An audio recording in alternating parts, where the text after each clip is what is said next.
वालेकुम dear student, कैसे हैं आप? देख रहे हैं टैकल कदम अकेडमी। तो उम्मीद है कि तमाम स्टूडेंट को समझ आ रही होगी। अगर आपको कोई चीज़ समझ नहीं आ रही तो आप व्हाट्सएप नंबर पर कांटेक्ट कर सकते हैं, और अगर आप वाज़ेह तौर पर बताना चाहते हैं तो शॉर्ट सी वीडियो बनाकर मुझे सेंड करें। ठीक है, तो आपने इसकी परेशानी बिल्कुल नहीं लेनी कि भाई टाइम कम है, बस आप लोगों ने पढ़ते रहना है। ठीक है, इंशाल्लाह जो है जो चीज़ आपको बताई जाएगी एग्ज़ाम्स उसमें से आएगा, बशर्ते आप लोगों ने पढ़ते रहना है। तो आज मेरे पास क्वेश्चन नंबर 10 है। बहुत आसान है। फाइनल काउंट का क्वेश्चन, एक सवाल आपको 100% आना ही आना है। ठीक है, कहता है from the following trial balance of sale and company you are required to prepare trading and profit and loss account for the ended 31 December 2005 and balance sheet. वही जैसे मैंने आपको बताया कि जब भी फाइनल काउंट का क्वेश्चन आता है तो उसमें तीन चीज़ें आपको कहा जाती है फाइंड करने के लिए। फर्स्ट आपका ट्रेडिंग है, सेकंड आपका प्रॉफिट एंड लॉस अकाउंट है, और थर्ड लास्ट आपका बैलेंस शीट है, जिसको करने के बाद आपको पता चलता है कि आपका आंसर ठीक आया है या नहीं आया। मेरे ख्याल से मेरी आवाज़ आपको बिल्कुल क्लियर आ रही होगी। ठीक है, अगर नहीं आ रही तो आप लोगों ने मुझे ज़रूर बताना है। तो स्टार्ट करते हैं। सबसे पहले ट्रेडिंग अकाउंट में ट्रेडिंग का मैंने आपको हर चीज़ बताई है। जिसको अगर कन्फ्यूजन है तो वो शुरू से जाकर सारी वीडियोज़ को देख सकते हैं, प्लेलिस्ट में आपको मिलेगी, या अगर गायब हो गई है तो आप मुझे कह सकते हैं। तो स्टार्ट करते हैं जी। सबसे पहले मैंने आपको बताया था जब भी आपने फाइनल काउंट का क्वेश्चन करना है तो आप लोगों ने एडजस्टमेंट पढ़नी है। ठीक है, ताकि हमने जिस चीज़ में ऐड लेस करना है हमें पता चल जाए। क्लोजिंग स्टॉक उसने दिया हुआ है 1.5 लाख का। ठीक है, डेप्रिसिएशन दी है लैंड पे, बिल्डिंग पे, प्लांट पे, फर्नीचर पे और फिक्चर्स पे। हो गया, हमें पता है इसका ट्रीटमेंट क्या करना है। Write off ₹7,200 at bad debts from debtors. अच्छा जी, ये कह रहा है जो 7,200 दिया ना बच्चों, ये आपका एफ़ है। ऐप से मैंने आपको बताया था बैड डेट्स दो तरह के होते हैं। एक बैड डेट्स आपको मिलता है ट्राई बैलेंस, ये एक एडजस्टमेंट में। जो ट्राई बैलेंस में डेट्स होता है, बैड डेट्स वही होता है कि वो रकम आपकी डूब गई, आपको नहीं मिलनी। ठीक है, बास का क्या होता है जब आप ट्राई बैलेंस बना लेते हैं तो हमें पता चलता है कि मज़ीद हमें इतने पैसे भी नहीं मिलने, ये भी डूब गए, तो हम उसको नीचे एडजस्टमेंट में लिख लेते हैं कि आप उसका भी ट्रीटमेंट कर सकें। उसके बाद आप maintain the reserve for doubtful debts. ये न्यू रिजर्व है जो हम शक की बुनियाद पर निकालते हैं कि मे बी 8% हमें मिल जाए। ठीक है, तो स्टार्ट करते हैं। क्वेश्चन आसान है, मुश्किल ज़रा भी नहीं है बच्चों, इजी है। तो हम पढ़ते जाते हैं, साथ साथ आपको बताते रहते हैं। देखिए ट्रेडिंग लाइन लगाओ, लैंड एंड बिल्डिंग नहीं आना, प्लांट एंड मशीनरी भी नहीं आना, इसमें फर्नीचर फिक्सिंग भी नहीं आना। हाँ जी, ओपनिंग स्टॉक आना है। ठीक है, आप ओपनिंग स्टॉक को लिखते हैं हम।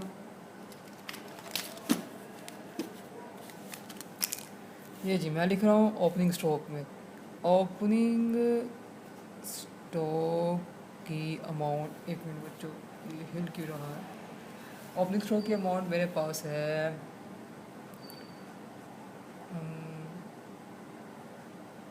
ठीक है 1,20,900। ठीक है, आगे ये आपके सामने होता है। उसके बाद देखिए ट्रांजेक्शन कैपिटल भी इसमें नहीं आना। परचेज़ एंड सेल्स है। परचेज़ जब आप लिखोगे आपने नीचे लास्ट में लिखना है कि इसमें रिटर्न्स तो नहीं है। हाँ जी बिल्कुल है। रिटर्न्स का मैंने आपको क्या तरीका बताया था कि रिटर्न्स देखिए इसमें दो दिए हुए, एक डेबिट पे और क्रेडिट पे। कैसे पता चलेगा, देखें परचेज़ की जो रिटर्न है वो क्रेडिट वाली हमेशा परचेज़ में से लेस होंगी। ठीक है, और जो डेबिट वाली है वो हमेशा सेल्स में से लेस होंगे। अभी मैं आपको ऊपर नोट करके बता देता हूँ। मैं यहाँ लिख रहा हूँ परचेज़। ठीक है, परचेज़ की अमाउंट मेरे पास उसने दी हुई है 3,30,000। उसमें से मैंने किया लेस रिटर्न्स। रिटर्न्स की अमाउंट उसने मुझे दी है 15,000। ठीक है बच्चों,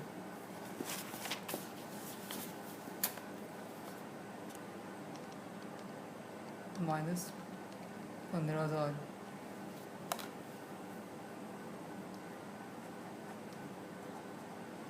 हो गया क्लियर। यहाँ तक तो आपको समझ आ गई होगी। ठीक है, अब मैं आपके सामने सामने करके बता रहा हूँ।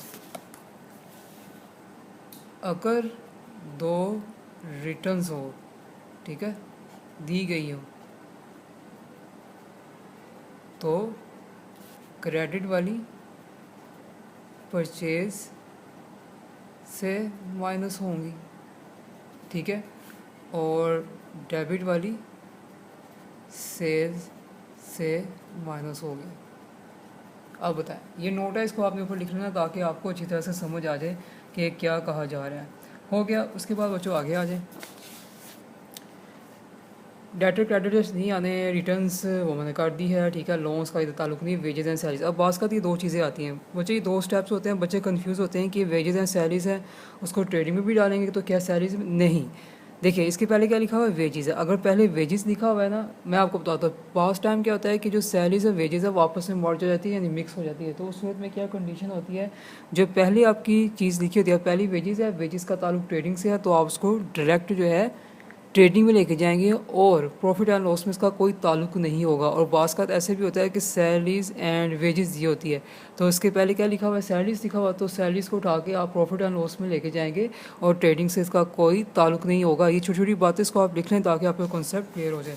ठीक है, मैं यहाँ लिख रहा हूँ वेजेस एंड सैलरीज की अमाउंट मेरे पास कितनी है, 79500। ठीक है, उसके बाद प्रिंटिंग स्टेशनरी बैड एड्स वगैरह कुछ भी नहीं आना, छोड़ते हैं। मेरे पास सेल्स की अमाउंट है, सेल्स की अमाउंट से मुझे कितनी दी हुई है, 6,12,000 लेस रिटर्न्स डेबिट्स वाली।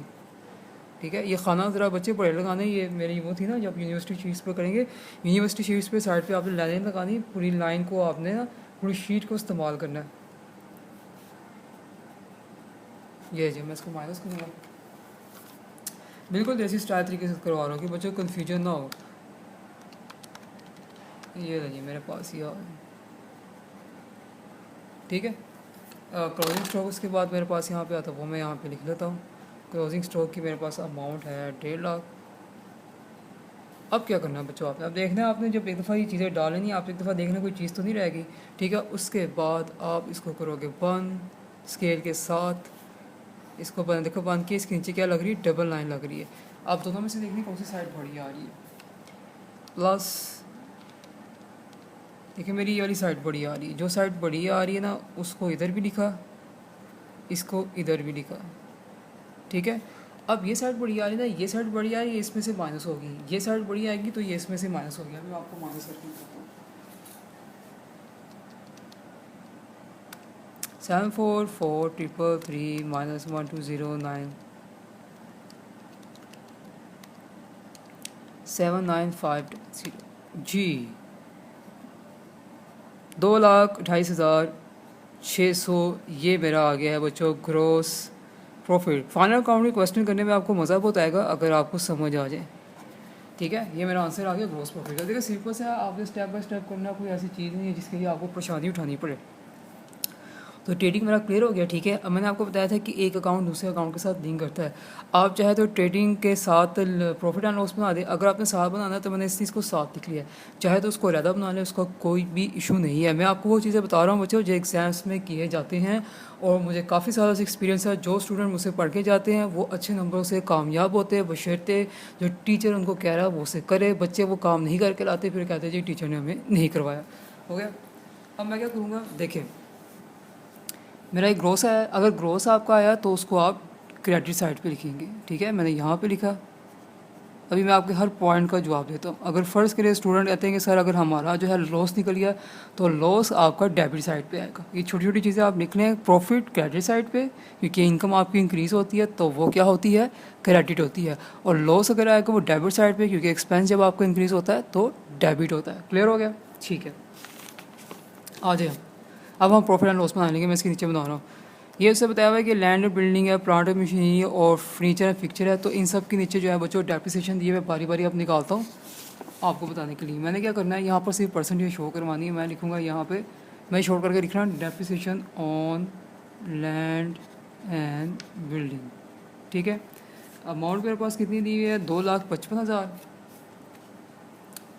हो गया, 2,55,000 है। ठीक है, मैं क्या करूँगा, 2,55,000 का उसने लैंड और बिल्डिंग का दिया 2.5 मल्टीप्लाई 2.5 डिवाइड बाई 100, ये जी ये आ गया। ठीक है, इसी तरह उसने मुझे डेप्रिसिएशन किसके ऊपर दिया है, प्लांट मशीनरी के। आपने सिंपल लिखना है dep on plant and machinery. वो जब आप यूनिवर्सिटी शीट्स पे करेंगे तो वो साइड काफ़ी बड़ी होगी, तो आप इजी हर चीज़ को नीट एंड क्लीन पर कर पाएंगे। प्लांट मशीनरी की अमाउंट है 1,20,000। ठीक है, और उसके ऊपर डेप्रिसिएशन उसने मुझे दिया 10%। मैं इसके ऊपर 10% करता हूँ तो मेरे पास आ गया 12,000। ठीक है, उसके बाद बच्चों furniture and fixture, dep on furniture and fixture, उसकी अमाउंट उसने मुझे दी है 39,000। तो 39,000 का उसने बताया है कि आपने करना है 5%। ये भी ये भी हो गया, ठीक, आ जाएगी जी। उसके बाद डेटर्स है, क्रेडिटर है, लोन फ्रॉम SBFC ऑन 110.2005 12% कहता है लोन लिया था किसी अदारे से हमने, ठीक है, आप उसको स्टेट बैंक ऑफ पाकिस्तान समझ लें। कह रहा है कि जी 12% लिया और अमाउंट उसकी है 1,20,000, ठीक है। ये लोन जो आपने लिया ना, तो ये इंटरेस्ट आपका जो है क्या बनता है, पेएबल, यानी आपने लिया तो आपको पे करना पड़ेगा। तो मैं यहाँ पे लिखता हूँ इंटरेस्ट पेएबल, ठीक है बच्चों। अब देखिए बात स्टार्ट करते हैं कि क्या कह रहा है, कब लिया है। तो आपको याद होगा अमाउंट आपकी कितनी है, 1,20,000 की। मैं यहाँ पे आपको करके बताता हूँ, अमाउंट आपकी कितनी है, 1,20,000 की। कह रहा है कि 12% इसके ऊपर चार्ज है, लेकिन बुक आपकी कब बन रही है, 31 दिसंबर को बन रही है। मैं देखता हूँ क्योंकि महीने का हिसाब भी आपने इंटरेस्ट चार्ज करना होता है, 10वां महीना है, ठीक है, 10वां 11वां 12वां यानी 3 माह का जो इंटरेस्ट है वो भी चार्ज होगा। अगर आप लोगों ने सिंगल एंट्री किया तो उसमें मैंने बताया हुआ है, ये देखिए 3/12, 1,20,000 का मैंने किया 12, 3 डिवाइड 1200, तो मेरे पास क्या आ गया बच्चों, 3600, सिंपल, ठीक है। ये आप चाहे तो BCom लेवल पे आप वर्किंग में शो करवा सकते हैं, वर्किंग में, इससे क्या होगा कि आपको मार्क्स ज़्यादा मिलेंगे। हो गया।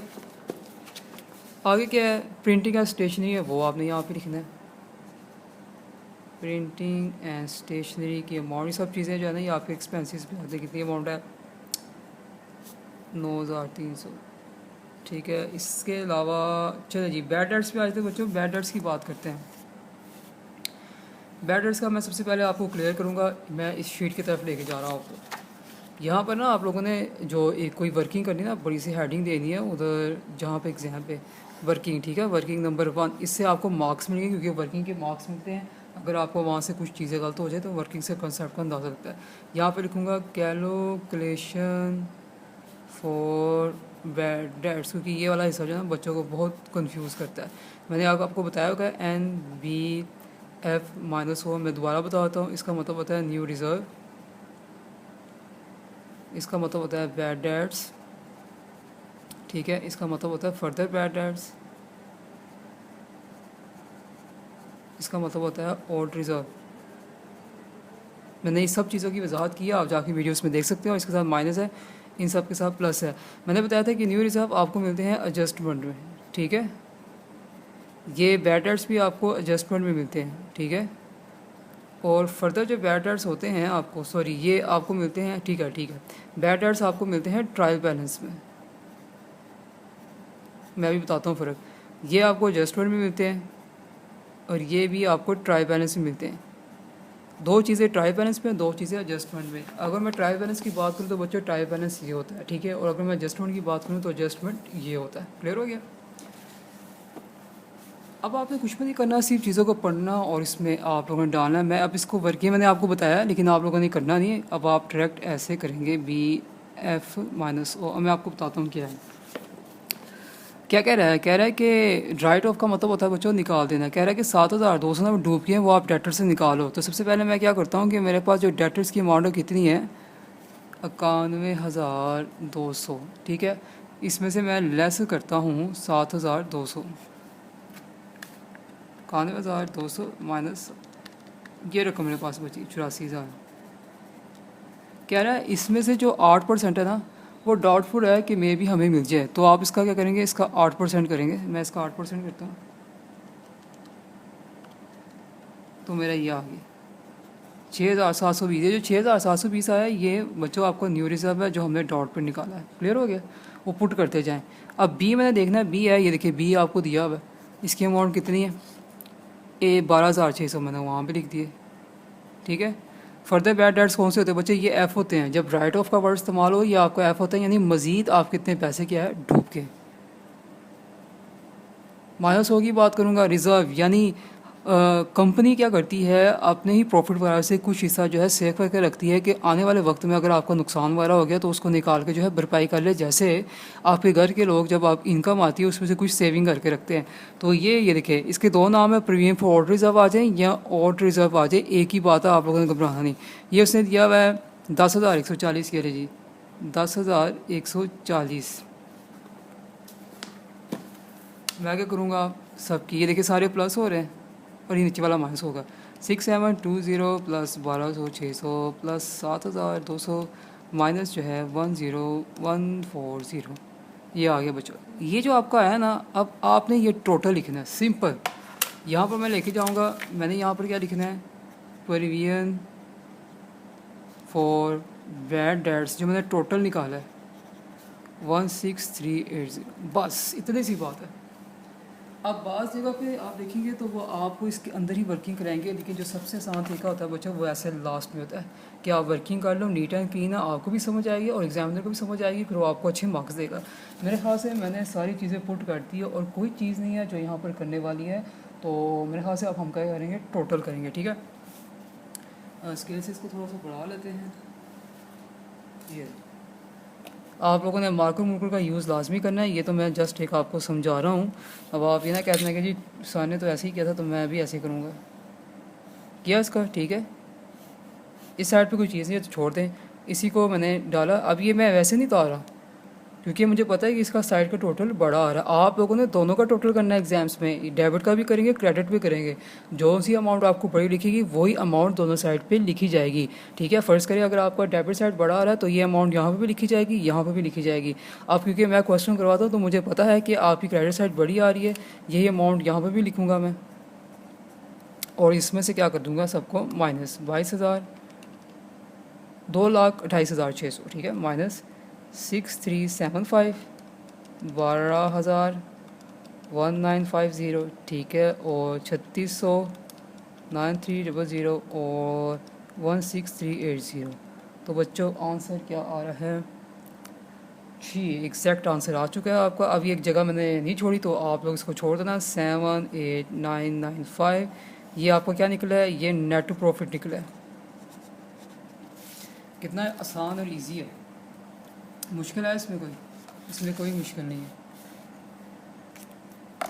ये देखिए मैं आपको हाईलाइट करते हैं, ये देखिए ये और ये।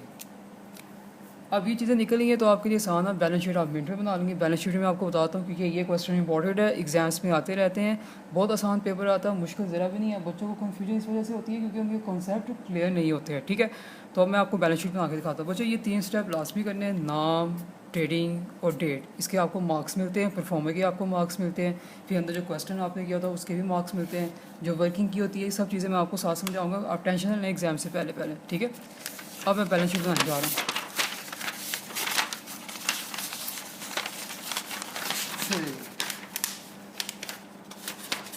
मैं पेज पे करवाऊँ जहाँ मर्जी करवाऊँ, आपको समझ आनी चाहिए, आपका मेन टारगेट होना चाहिए। ये जो बच्चे कहते हैं ना जी सर जी स्क्रीन होना चाहिए, वो ये से कोई फ़र्क नहीं पड़ता, आपको समझ आनी चाहिए, वो भी कर लेंगे आहिस्ता आहिस्ता, ठीक है। नाम मैं यहाँ लिखूँगा सुहेल एंड कंपनी बच्चों, ठीक है। बैलेंस शीट, डेट और 31 दिसंबर 2005 है, ठीक है। ये जी मैं यहाँ पे लगा रहा हूँ लाइंस। अब यहाँ पे लाइंस थोड़ा कम लगी, खैर कोई इशू नहीं, आप लोगों ने ऐसी लगानी, इक्वल लगानी है, वो मुझसे लग गई है। एसेट्स बच्चों, ठीक है, रुपीज़, लाइबिलिटीज़, और हो गया मेरे पास रुपीज़, क्लियर हो गया, ठीक है। अब मैं क्या करता हूँ, चीज़ों को पुट करता हूँ। अगर आपको याद हो मैंने बताया था कि यहाँ पर आपका फ़िक्स एसेट आएगा, हेडिंग्स आपने देनी है बच्चों इस लेवल पे। फ़िक्स एसेट्स मैं क्या करूँगा, सबको बारी बारी माइनस करूँगा। मैं यहाँ लिखता हूँ कि लैंड एंड बिल्डिंग की अमाउंट मेरे पास कितनी थी, 2,55,000, उसमें से मैं लेस करूँगा डेप्रिसिएशन, कितनी थी, क्वेश्चन में बनी हुई है जी, ये थी 6375, ठीक है। अब आपने यहाँ पे आके माइनस करना है क्योंकि हर जस्ट वन का डबल फैक्टर होता है। 6375 हो गया। इसी तरह मेरे पास अगली डेप्रिसिएशन थी प्लांट एंड मशीनरी की। मैं यहाँ लिखूँगा प्लांट एंड मशीनरी, और उसकी अमाउंट मेरे पास कितनी थी बच्चों, 1,20,000, ठीक है। 1,20,000 में से मैंने माइनस किया लेस डेप्रिसिएशन, इसका आया था 12,000 जी। इतना आसान और मज़ा भी आ रहा आपको करते हुए। अगला मेरे पास फर्नीचर एंड फिक्चर था, ठीक है। फर्नीचर एंड फिक्चर्स की अमाउंट मेरे पास कितनी थी बच्चों, वो थी 39। उसमें से लेस मैंने करना था डेप्रिसिएशन, और इसकी डेप्रिसिएशन कितनी थी वो मैं देख लेता हूँ, 1950। वो मैं इसमें से माइनस करूँगा 1950, तो मेरे पास आ गया, ठीक है। अब ये तो मेरी चीज़ें हो गई हैं। अब आते हैं बच्चों हम करंट एसेट्स पे। अच्छी सी खूबसूरत सी एडिंग देनी। करंट एसेट्स में मेरे पास क्या आता है बच्चों, इसमें आप लिखें क्लोजिंग स्टॉक। क्लोजिंग स्टॉक यहाँ पे आता है, क्लोजिंग स्टॉक की अमाउंट है 1.5 लाख, ठीक है। उसके बाद मेरे पास क्या चीज़ आएगी, cash out bank. Cash out bank ये मैं सारा उधर से देख के बता रहा हूँ। 77640 आप 40 आपने ज़रूर चेक करना है कोई चीज़ आपकी रहना जाए, ठीक है। अब डेटर्स की बात करते हैं। ये देखें डेटर्स में से बच्चों आपने क्या लेस करना है। डेटर्स की अमाउंट मेरे पास क्या थी 91200, ठीक है। और कहाँ पे है जी, आप लोगों ने इसमें दो चीज़ें लेस करनी है, यहाँ से बच्चों को कन्फ्यूजन थी। लेस आप लोगों ने करना है फर्दर बैड डेट्स, ये 7200, ठीक है। 91200 माइनस 7200 ये आ गया। और इसमें से ही आपने माइनस करने हैं बच्चों न्यू रिज़र्व। न्यू रिज़र्व आपके क्या निकले हैं 6720। ये याद रखना आपने, बच्चे यहाँ पे टोटल लगा देते हैं, उनका गलत हो जाता है, ठीक है। ये मेरा हो गया था। देखिए कितना आसान है, मुश्किल ज़रा भी नहीं है, और मज़ा भी आएगा आपको करने में। फाइनल अकाउंट एक ऐसी चीज़ है कि बच्चों को बोरियत महसूस नहीं होती, ठीक है। ये आ गया मेरे पास। अब मेरे पास से सारी चीज़ें इसमें पुट हो गया, मैं यहाँ पे आ जाता हूँ। अब इसमें हम देखते हैं कि हम इसमें क्या पुट करने वाले हैं, ठीक है।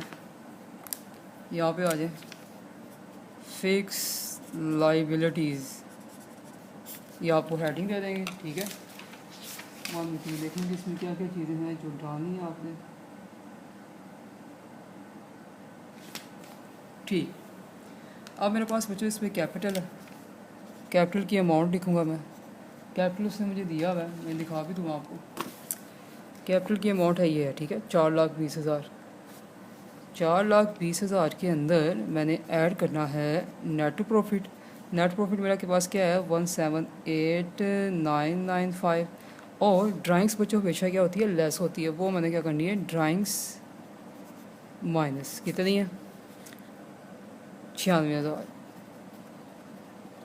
ठीक है। क्या करूँगा ये 4,20,000 के अंदर प्लस करूँगा 178,995, ठीक है। दो भी कर सकते हैं, एक मैं डायरेक्ट कर रहा हूँ। माइनस किया 96,000, तो मेरे पास आ गया 502995, ठीक है। उसके अलावा क्या चीज़ें आने वाली है, ठीक है। अब ये यहाँ तक तो आपका हो गया बच्चों, ठीक है। उसके बाद मैं जा रहा हूँ करंट लाइबिलिटीज़ पे। ये हेडिंग्स आपसे देनी है इस लेवल पे, ठीक है जी। लोन फ्रॉम आपने लिया था SBFC से, वो कितने का था, वो बच्चों था 1,20,000 का, ठीक है। उसके ऊपर आपने इंटरेस्ट जो पेएबल था, जो रह गया था, क्योंकि डबल इफेक्ट होना है इसका, वो अभी पे नहीं किया। वो कितना था, वो आपको 3600 था, वो आप यहाँ लिखेंगे। उसके बाद बच्चों क्रेडिटर भी आपके यहाँ पर आएंगे। क्रेडिटर्स की अमाउंट कितनी है 72,000 है।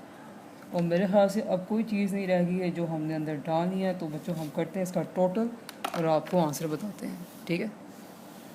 और आपको पता है कि दोनों का आंसर इक्वल आता है। ये लाइनें आपने ठीक लगानी है, मुझसे लग गई हैं टेढ़ी मेढ़ी। स्टार्ट करते हैं यहाँ से 502995 प्लस 1,20,000 प्लस 3600 प्लस 72,000 जी। आंसर आ चुका है, ये देखिए जी 698595। जो आपका लाइबिलिटी साइड में है बच्चों वही आपका एसेट भी आना चाहिए। ये 248625 प्लस 108,000 प्लस 37050 प्लस 15,000, सॉरी 15,000 नहीं है 1.5 लाख है, प्लस 77640 प्लस 77280। जी, क्विक आंसर आ गया है। बड़ी खुशी होती है बच्चों को जब उनका आंसर निकल आता है। ये देखिए कंप्लीट क्वेश्चन मैंने आपको करके दिखा दिया है और ये क्वेश्चन नंबर 10 है, वेरी इंपॉर्टेंट है। ये देखिए ये आंसर आपके दोनों क्या आ गए हैं, इक्वल, और ये इक्वल आने चाहिए। यहाँ से आपको पता चलता है कि आपका क्वेश्चन ठीक है या नहीं। और ये तीनों बच्चों पॉइंट्स भी बार बार कह रहे हो क्योंकि इस पे ध्यान नहीं दिया जाता है। ये तीनों चीज़ें लाजमी है, ठीक है। ये परफॉर्मा आपका लाजमी है, नीट एंड क्लीन, लाइनिंग अच्छी लगी होनी चाहिए, मार्क्स मिलते हैं। ये देखें ये मैंने निकाला, आपका पूरा क्वेश्चन नंबर आपका है ये 10। इम्पोर्टेड है, एग्ज़ाम्स पे क्वेश्चंस आते हैं, इसको आपने अच्छी तरीके से कर लेना है। वीडियो थोड़ी लंबी हो गई है लेकिन समझ आपको ज़रूर आ गई होगी। तो मिलते हैं नेक्स्ट वीडियो के साथ।